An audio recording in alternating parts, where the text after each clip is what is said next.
Hello, I'm Carla Avila. And I'm Kopi Harris. And we are here today on our Magicticity series. And today we were talking about something that sometimes is a big issue, how to handle hostility.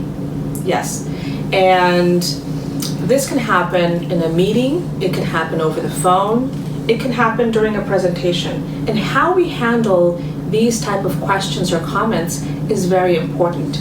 And we have some ideas that may help you how to deal with these issues. Yeah. So, especially around 2008 to 2010, somewhere in there, especially during the financial crisis, especially in the beginning when it wasn't clear that the financial crisis was global, a lot of my clients, and I'm sure many of yours as well, were having challenges because people thought that it was the fault. They wanted to blame somebody, and they thought it was the fault of any one organization or any one person. So one of my clients, as I was telling you, was getting a lot of phone calls coming in. They were a buy and hold investment shop. And so they continued to hold on to some of their investments for a very long time. And there were some phone calls coming in, and people were yelling and screaming. Financial advisors were literally screaming for sometimes a couple of minutes at a time. And one of the things that we worked on is that when somebody is upset, when somebody is hostile, what we don't want you to do in response to that is push back. Right. Or try to defend what it is that you've done, or try to give reasons or excuses. Right. Because reasons are just going to seem like excuses. That's right. And one of the things that is very important to do is to first acknowledge the fact that someone is upset or is unhappy with someone, and listen very carefully and pay close attention to what they're telling you and how they're saying what they're saying, so that you can respond adequately.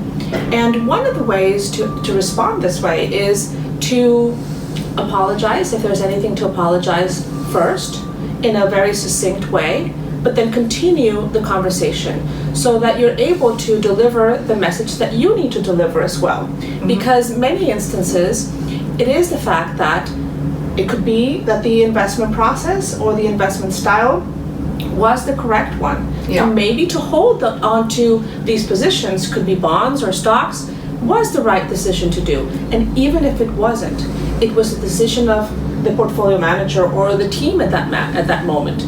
So it is important to be able to explain what it is that happened. But before you do that, I think it's important to first repeat what you've heard, to make sure that you're on the same page, to acknowledge, and then you can go into framing the way that you want to answer that question. That's exactly it. So if we were to divide it into steps, I would say reflection, number one. So when you say repeat, I call that reflection. Yes. So instead of pushing, you're just absorbing, and you're using verbal signposts, which we've mentioned before as a very important skill, such as, so what you're saying to me is, what I hear you saying is, so what you're telling me is this. And those are words and phrases that point the way to what you're going to say next. And then I suggest reflecting back almost word for word what they've said. So I hear you saying that this has really messed you up, you're feeling really bad about this, your clients are very, very upset and are feeling panicky, and this has really put you in a tough position. Exactly. And you just say exactly what the person has said, but you rob it of all emotion. And you just say it in a very calm, neutral tone. So number one is reflection. Yes. Number two, you were talking about framing it to have your viewpoint. It can be almost like a bridge. Right. So you've said XYZ. Now, let me tell you our perspective on this. Let me just share with you our perspective.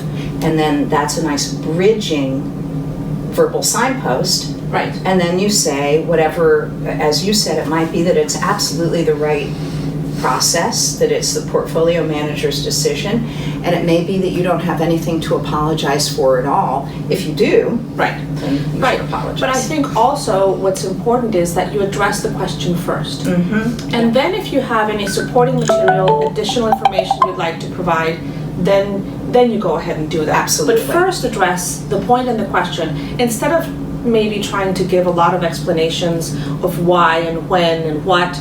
Yes. It's important to first answer the question and then go into any additional detail. Absolutely. Or first reflect, because there may Right. not be a question involved. Exactly. And we should separate out, because we're going to have another webcast about handling hostile questions from Yes. a large audience or even a small audience. So this is more if somebody's really Yes, really exactly. hostile. Exactly. And also what you can do is offer to follow up on any things that they may need. And make sure that if you have those steps, the last one of follow-up will also give the audience or the person on the phone or in the meeting the opportunity to tell you what they expect next. And also it'll give you the opportunity to follow up, have another conversation, and continue to digest what has happened. Yeah. I want to give another example that's just occurring to me as you're saying this. I had a client who literally was almost about to lose a client herself, her own client. And every time, so she had made a mistake. My client had made a mistake. There was a financial report that she was preparing for this client, and this client was presenting to her board of directors. My client was late in providing the financial report.